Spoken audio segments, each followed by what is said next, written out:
Hi friends, நோய் நாடி நோய் முதல் நாடி அது தணிக்கும் வாய் நாடி வாய்ப்பச் செயல்.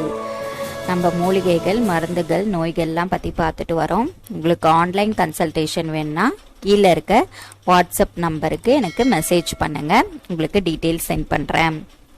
இன்றைக்கி நம்ம பார்க்க போகிறது என்னென்னா ஜிடிஎன் சொல்லிட்டு ஒரு ஃபிலிம் வந்திருக்குல்ல, அந்த ஜிடிஎன் அந்த ஃபிலிமுக்கும் சித்த மருத்துவத்துக்கும் உள்ள பங்கை தான் இப்போ பார்க்க போகிறோம்.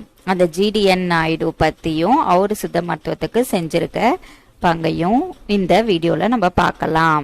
அவர் நிறையா கண்டுபிடிச்சிருக்காரு, அதாவது இண்டஸ்ட்ரியலிஸ்ட்டு இன்னும் நிறைய எல்லாமே கண்டுபிடிச்சிருக்காரு. ஆனால் நம்ம இங்கே பார்க்க போகிறது சித்தாவுக்கும் அந்த ஜிடி நாயுடுக்கும் உள்ள பங்கு மட்டும், அவர் என்ன சித்தாவுக்காக என்ன பண்ணாரு அப்படின்றத மட்டும்தான் நம்ம பார்க்க போகிறோம். ஒரு புக்கும் எழுதியிருக்காரு. அந்த புக்லேயும் என்ன இருக்குது அப்படின்னு பார்த்தீங்கன்னா 800க்கு மேற்பட்ட மருந்துகள் அந்த புக்கில் இருக்குது. அந்த குறிப்புகளை வச்சு நிறைய சித்தா டாக்டர்ஸ் மெடிசின்ஸ் ப்ரிஸ்கிரைப் பண்ணிட்டு இருக்காங்க. அதுக்கப்புறம் அமெரிக்கர்கள் அவரை கௌரவிச்சாங்க, ஜெர்மனியர்களுக்கும் கௌரவிச்சாங்க.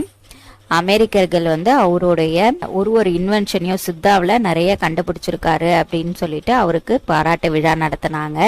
நிறைய நாளிதழிலையும் வெளியிட்டாங்க.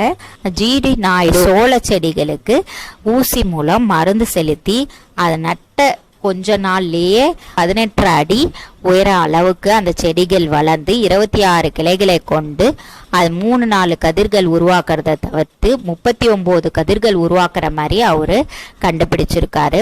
அதாவது சோளம்ன்றது மக்காச்சோளம் கிடையாது, இங்க அந்த சோள அரிசியை வச்சுதான் முன்னாடி எல்லாம் சாப்பிட்டுட்டு இருந்தாங்க.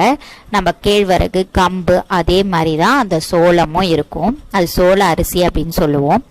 அதை வச்சு அவர் ப்ரிப்பேர் பண்ணார். அந்த சோள அரிசி மக்களுக்கு ரொம்ப பயனுள்ளதா இருக்கிறதுனால அதை 39 கதிர்கள் ஒரு செடியிலேயே உருவாக்குற மாதிரி பண்ணாரு. இன்னும் பருத்தி செடி துவரை செடின்னு அவரோட ஆராய்ச்சி நீண்டுக்கிட்டே தான் போச்சு. இவரை கௌரவிக்கும் விதமா என்ன பண்ணாங்க, ஜெர்மனியில நாயுடு காட்டன் அப்படின்னு பெயர் செலுத்தி இவரை கௌரவித்தாங்க. அப்போதைய இருந்த இந்திய அரசாங்கம் அவரை எதுவுமே கண்டு கொள்ளல. ஆனா இப்போ நம்ம சித்த மருத்துவத்தை மேம்படுத்துறதுக்கு நம்ம அரசு உறுதுணையா இருக்கும் அப்படின்னு நம்புறோம்.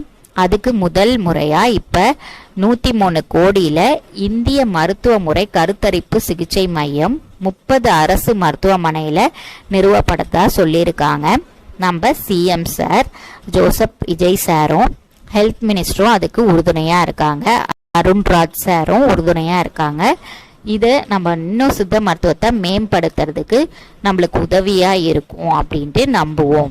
அந்த சித்தா ஃபார்மகோபியா புக்ல, சித்தா ரிசர்ச் ஃபார்மகோபியா புக்ல என்ன இருக்குன்னு பாத்தீங்கன்னா குணப்படுத்தின மெடிசன்ஸை அதுல சேர்த்து கோர்வை பண்ணி கொடுத்துருக்காங்க.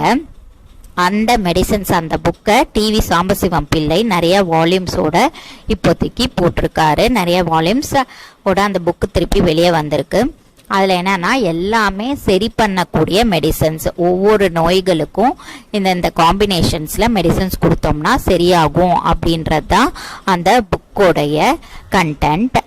பிளட் ப்ரெஷர், அதாவது பிபி, சுகர்னா என்னது, சர்க்கரை நோய், அலோபேஷியா, புதுவெட்டு, அப்புறம் இன்னும் கேன்சர் உட்பட நிறைய நோய்களுக்கு அந்த புக்ல மருந்து இருக்கு. இதே மாதிரி பல வீடியோக்களை பத்தி பார்க்கறதுக்கு நம்ம சங்க மருத்துவம் சேனலை சப்ஸ்கிரைப் பண்ணுங்க, லைக் பண்ணுங்க, ஷேர் பண்ணுங்க, கமெண்ட் பண்ணுங்க. பெல் பட்டனையும் கிளிக் பண்ணிட்டீங்கன்னா உங்களுக்கு நோட்டிஃபிகேஷன் வந்துடும். நம்ம போடுற வீடியோக்களை நீங்க பார்த்து தெரிஞ்சுக்கலாம். தேங்க்யூ.